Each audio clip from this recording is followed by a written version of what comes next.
نامقبولوں میں کر دیا ہے. اس نے کسی کھاتے میں تو مجھے سمجھا ہے نا, کوئی پیغام تو دے بھیجا ہے نا. تو حضرت جی بتا وہ ایک شعر ہے کہ وہ بے رخی سے دیکھتے ہیں, چلو دیکھتے تو ہیں, وہ بے رخی سے دیکھتے ہیں. بے رخی آپ سمجھتے ہیں نا کہ منہ ادھر ہو گئے تو بندہ دیکھتا ادھر ہو گئے, کہ وہ بے رخی سے دیکھتے ہیں, چلو دیکھتے تو ہیں. میں شاد ہوں کہ ہوں تو ان کی نگاہ میں. تو مجھے اتنی بڑی خوشی ہے کہ ان کی نگاہ میں تو ہوں, بڑے وہ نظریں ٹیڑھی کر کے دیکھتے ہیں, کہ وہ بے رخی سے دیکھتے ہیں, چلو دیکھتے تو ہیں. میں شاد ہوں. یا سیدی یا رسول اللہ وعلی آلک واصحابک یا حبیب اللہ. اللہم صلی علی سیدنا مولانا محمد وعلی آلہ وصحبہ وبارک وسلم. معزز اساتذہ کرام, میرے پیارے ہم مکتب ساتھی اور معزز شرکاء محفل, السلام علیکم ورحمۃ اللہ وبرکاتہ. آج کی اس روحانی اور وجدانی شب بیداری کی محفل میں انتہائی معذرت کے ساتھ میں اپنے اساتذہ سے اور مہمان شعراء سے کہ میں ذرا لیٹ پہنچا ہوں, اس کے لیے معافی کا طلبگار ہوں. اور ابھی استاد محترم نے اشارہ فرمایا کہ کچھ گفتگو کرنی ہے. یہ استاد محترم کا بڑا پن ہے, آپ کے ہوتے ہوئے کلام کرنا نامناسب ہے, لیکن آپ کا حکم ہے الحکم فوق الادب, کہ ادب سے زیادہ فوقیت حکم رکھتا ہے. تو حضرت ذی وقار اللہ رب العزت نے جب خمیر بشری بنایا حضرت آدم علیہ السلام کا, اور اس بشری خمیر کے بنانے کے دوران اللہ رب العزت نے فرشتوں کو اور ملائکہ کو حکم ارشاد فرمایا کہ فَإِذَا سَوَّيْتُهُ وَنَفَخْتُ فِيهِ مِنْ رُوحِي فَقَعُوا لَهُ سَاجِدِينَ. جب میں اس پیکرے بشر کو سنبھال لوں, اسے بنا لوں, مکمل کر لوں, اور پھر اس میں اپنی روح پھونک دوں, فَقَعُوا لَهُ سَاجِدِينَ, تو تم سجدے میں گر جانا. تو حضرت ذی وقار حضرت آدم علیہ السلام کو جنہوں نے سجدہ کیا وہ فرشتے رہے, جنہوں نے سجدہ کیا وہ فرشتے رہے, اور جس نے سجدہ نہ کیا وہ اللہ رب العزت کی بارگاہ سے دھتکارا گیا, وہ مردود ہوا. اللہ رب العزت نے اسے اپنی بارگاہ سے نکال دیا. حضرت ذی وقار حضرت آدم علیہ السلام اللہ رب العزت کی قربتوں میں, اللہ رب العزت کی انوار و تجلیات کے سمندروں میں غوطہ رہے, اور ایک آزمائش تھی, ایک امتحان تھا کہ اللہ رب العزت نے حکم صادر فرمایا کہ لا تقربا هذه الشجرہ, کہ اس درخت کے قریب نہیں جانا, اس کو نہیں چھونا, اس کی قربت میں نہیں جانا. اس واقعہ کو اکثر احباب خطا کا واقعہ سمجھتے ہیں کہ آدم علیہ السلام سے خطا ہوئی, اور میں انتہائی معذرت کے ساتھ یہ عرض کرنا چاہوں گا کہ یہ خطا کا واقعہ نہیں تھا, بلکہ یہ عطا کا واقعہ تھا. یہ اللہ رب العزت کی طرف سے عطا تھی کہ جتنی قربت ہوتی ہے اتنی بڑی آزمائش ہوتی ہے, جتنی زیادہ قربت ہوتی ہے اتنی زیادہ امتحان اور آزمائش ہوتی ہے. تو یہ بھی ایک قربت کی آزمائش کا اللہ رب العزت کی طرف سے طریقہ تھا کہ رہنا میری قربت میں ہے, میری نعمتوں کے سمندروں میں غوطہ زن رہنا ہے, لیکن اس درخت کی قربت میں نہیں جانا۔ بہرحال جب شیطان کو اللہ رب العزت نے کہا فاخرج منہا انک رجیم، کہ تو مردود ہو چکا ہے، نکل جا، خارج ہو جا، تو وہ نکلنے لگا، پھر پلٹ کر اللہ رب العزت سے ہم کلام ہو کر کہنے لگا کہ باری تعالیٰ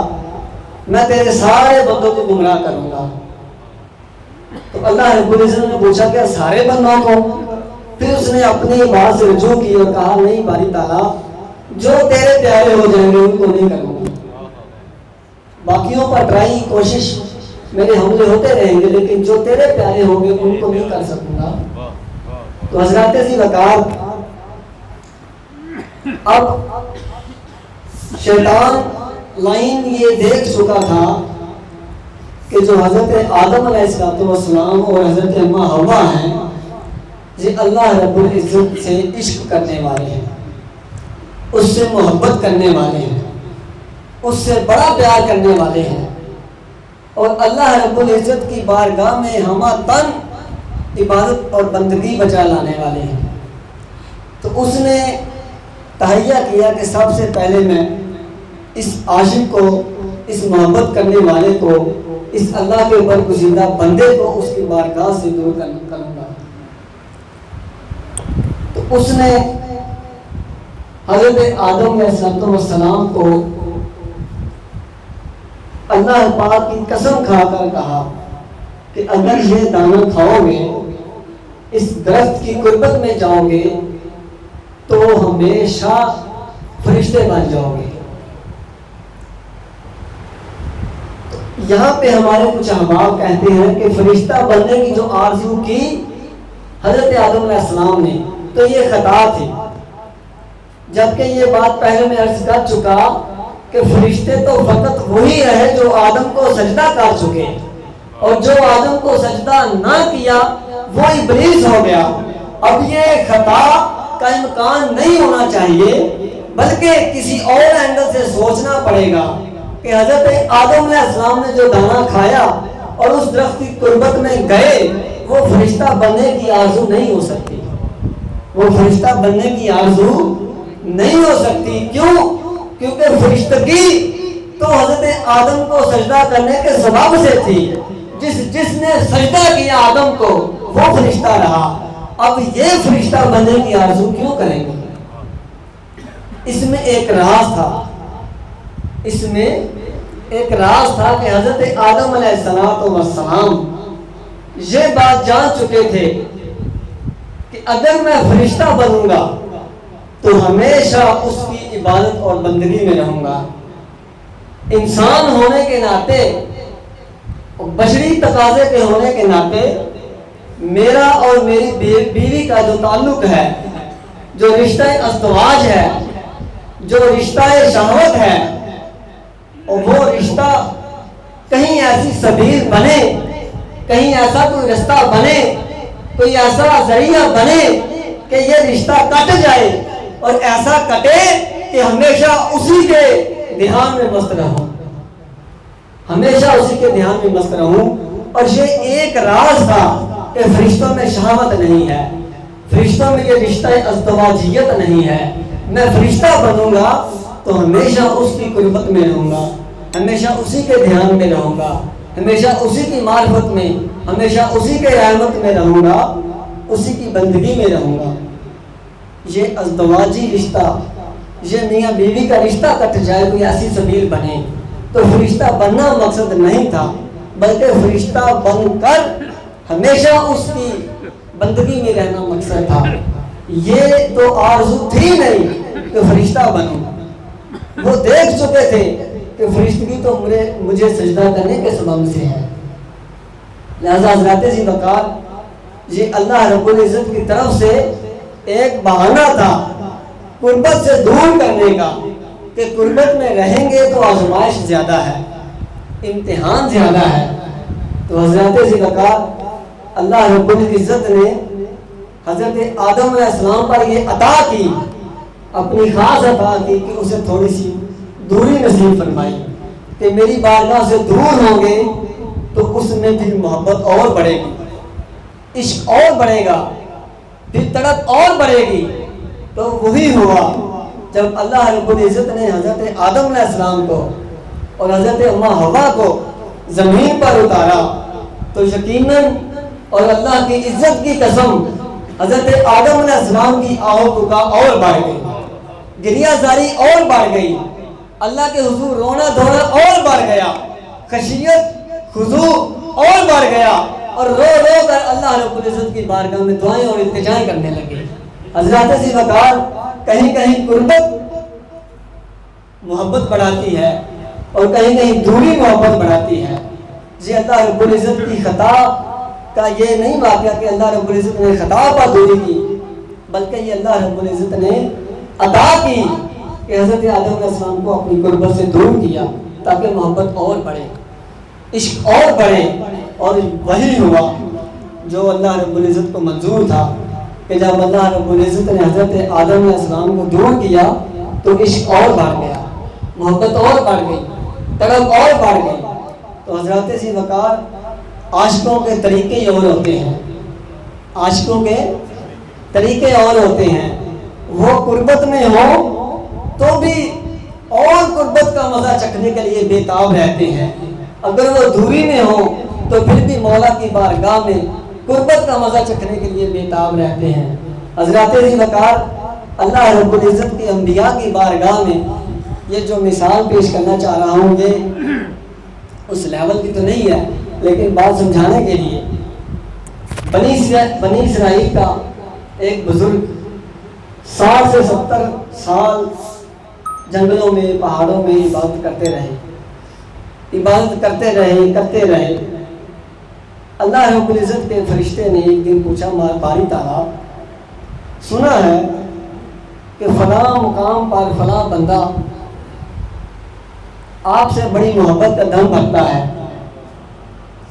بڑا عشق کا دم بھرتا ہے اور بڑی بے ریا عبادت کا دم بھرتا ہے، تو کیا میں آزما لوں، کیا میں امتحان لے لوں کہ وہ آپ سے ریاکاری والی عبادت کرتا ہے یا بے ریا عبادت کرتا ہے؟ تو اللہ رب العزت نے کہا کیوں نہیں، یقیناً وہ میرا برگزیدہ بندہ ہے، میرا عاشق ہے، تو امتحان دیکھ لے۔ تو فرشتہ آیا، اس نے آ کر کہا کہ اے اللہ کے بندے، میں اللہ رب العزت کی بارگاہ سے آیا ہوں۔ تو وہ جو بزرگ تھے ان کی آنکھوں میں چمک آ گئی، وہ اٹھ کر کھڑے ہو گئے اور بڑی بے تابی سے پوچھنے لگے کہ بتا مالک نے کیا پیغام بھیجا ہے، بتا مالک نے کیا پیغام بھیجا ہے۔ چونکہ اسی کی عبادت میں 60-70 سال سے مست تھے، مگن تھے، تو جب مالک کا نام سنا تو بے تاب اٹھ کھڑے ہوئے۔ تو فرشتے نے کہا کہ اللہ رب العزت نے آپ کی 70 سال کی عبادت رد کر دی، 70 سال کی عبادت رد کر دی۔ تو وہ خوشی سے ناچنے لگے، رقص کرنے لگے اور وجد میں آ کر بے ہوش ہو گئے۔ جب اٹھے تو پھر پوچھا بتا مالک نے کیا کہا۔ وہ فرشتہ کہنے لگا ارے بندے، تیری 70 سال کی عبادت گئی، رائگان گئی، رد کر دی گئی، تو پھر بھی وجد اور رقص کرتا ہے، بتا وجہ کیا ہے؟ اس نے کہا اللہ کی عزت کی قسم، میں مولا کی بارگاہ میں جو عبادت و بندگی کرتا تھا وہ مولا کو خوش کرنے کے لیے تھی، نہ وہ جنت کے لیے تھی، نہ وہ جہنم کے ڈر سے تھی، وہ تو صرف مولا کی رضا کے لیے تھی۔ اور مجھے مولا کا پیغام سن کر اتنی خوشی ہوئی ہے کہ مولا کا دھیان تو میری طرف ہو گیا ہے نا، اس نے مجھے اپنے کسی شمار میں تو کر لیا ہے نا، مقبولوں میں نہ صحیح نہ مقبولوں میں کر لیا ہے، اس نے کسی کھاتے میں تو مجھے سمجھا ہے نا، کوئی پیغام تو دے بھیجا ہے نا۔ تو حضرات ذی وقار وہ ایک شعر ہے کہ وہ بے رخی سے دیکھتے ہیں، چلو دیکھتے تو ہیں، وہ بے رخی سے دیکھتے ہیں، بے رخی آپ سمجھتے ہیں نا کہ منہ ادھر ہو گئے تھے، بندہ دیکھتا ادھر ہو گئے، کہ وہ بے رخی سے دیکھتے ہیں، چلو دیکھتے تو ہیں، میں شاد ہوں کہ ہوں تو ان کی نگاہ میں، تو مجھے اتنی بڑی خوشی ہے کہ ان کی نگاہ میں تو ہوں، بڑے وہ نظریں ٹیڑھی کر کے دیکھتے ہیں کہ وہ بے رخی سے دیکھتے ہیں، چلو دیکھتے تو ہیں، میں شاد ہوں کہ ہوں تو ان کی نگاہ میں۔ واہ حضرات ذی وقار عاشقوں کے طور طریقے اور اطوار ہی اور ہوتے ہیں، ان کے دل و نگاہ کے زاویہ اور سوچنے کا اینگل ہی اور ہوتا ہے۔ اسی طرح ایک واقعہ اور بھی ہے جو اس سے بھی نچلے لیول کا ہے، لیکن چلیں سمجھنے اور سمجھانے کے لیے استاد محترم، لیلا کافی عرصہ بیمار رہی اور جب وہ صحتیاب ہوئی نا تو اس نے اپنا صدقہ اتارنے کے لیے، نظر و نیاز اتارنے کے لیے اس نے لنگر کا اہتمام کیا اور عام اعلان ہوا کہ آج لیلا صحتیاب ہوئی ہے، وہ اپنے ہاتھ سے صدقہ اتارے گی، تقسیم کرے گی۔ رش لگ گیا جھوٹے عاشقوں کا، سچے عاشقوں کا، جس طرح بھی تھا، کئی مجنون بنے ہوئے تھے، وہ لائن میں لگ گئے، اپنے اپنے برتن لاتے جاتے، لیلا خیرات ڈالتی جاتی، گزرتے گئے۔ جب مجنوں کی باری آئی تو لیلا نے برتن پکڑا اور زمین پر دے مارا اور اس کا کٹورا توڑ دیا۔ یارو مجنوں وجد کرنے لگ گیا اور حالت خوشی میں پاگل ہوا۔ لوگوں نے کہا مجنوں پاگل ہو گیا ہے، سب کو خیرات دی اپنے ہاتھ سے اور تو اس کا عاشق بنا پھرتا ہے، تیرا برتن ہی توڑ دیا۔ اس نے کہا پاگل میں نہیں، پاگل تم ہو، جس طرح میں سوچ رہا ہوں ویسے سوچو۔ سب کو برتن میں کھانا دیا، سب کو خیرات دی، سب کو ایک ہی اینگل سے دیکھا، مجھے جدا دیکھا۔ سب کو خیرات دی لیکن مجھے پہچانا تو میرا برتن توڑا نا کہ یہ مجنون ہے، یہ اصل مجنون ہے، اس کو خیرات نہیں دینی، چاہے مجھ سے نفرت سے یا اس کی ایک انداز سے، اس کی ایک اور طرح کی سوچ صحیح کہ اس نے میرا برتن پکڑ کر توڑا، مجھے پہچانا تو صحیح نا کہ یہ مجنون ہے۔ تو حضرات ذی وقار عاشقوں کے طور طریقے اور انداز ہی اور ہوتے ہیں۔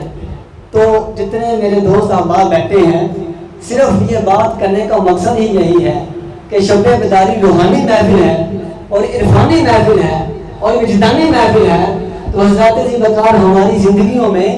عبادت کا جو رنگ ہے وہ سودے اور تجارت سے ہٹ کر کسی اور طرز پہ جائے گا تو اس میں لذت ہی کچھ اور ہوگی، عبادات میں لذت ہی کچھ اور ہوگی۔ اگر ہم تجارت سے اوپر جائیں گے، اگر ہم سودے بازی میں پڑیں گے کہ باری تعالیٰ ہمیں یہ کریں گے تو جنت دے، ارے وہ جنت میرے کسے نہ دیکھے جتے تو نظری نہ ہمیں، تے اور دوزخ میں تو لکھ بہشتہ جتے تو آنے تے جانے۔ حضرات ذی وقار مولا خوش ہو جائے، اس کی رضا حاصل ہو جائے تو اس کے جنت و بہار، اس کے حوروں اور قصور اور غلمان سارا کچھ کس کھاتے میں ڈالنا ہے۔ ایک شعر ہے کہ ہمت ہے تو پیدا کر پردوں سے بری اپنا، جی ہمت ہے تو پیدا کر پردوں سے بری اپنا، جی مانگی ہوئی جنت سے تو دوزخ کا عذاب اچھا۔ واہ واہ واہ، کیا بات ہے بھائی نے یہی جو سودا ہے اللہ رب العزت کے ساتھ، یہ سودے کو اور تجارت کو اور لین دین کو اپنے شعر میں بڑے خوبصورت طریقے سے بیان کیا ہے۔ تو حضرات ذی وقار اگر ہماری زندگیوں میں اس طرز کی فکر پیدا ہو جائے تو یقیناً عبادات میں لذت اور حلاوت ہی اور ہوگی۔ اللہ پاک ہمیں خلوص عطا فرمائے اور اپنی بارگاہ میں محبت اور عشق کا رشتہ پیدا کرنے کی توفیق عطا فرمائے۔ وما علینا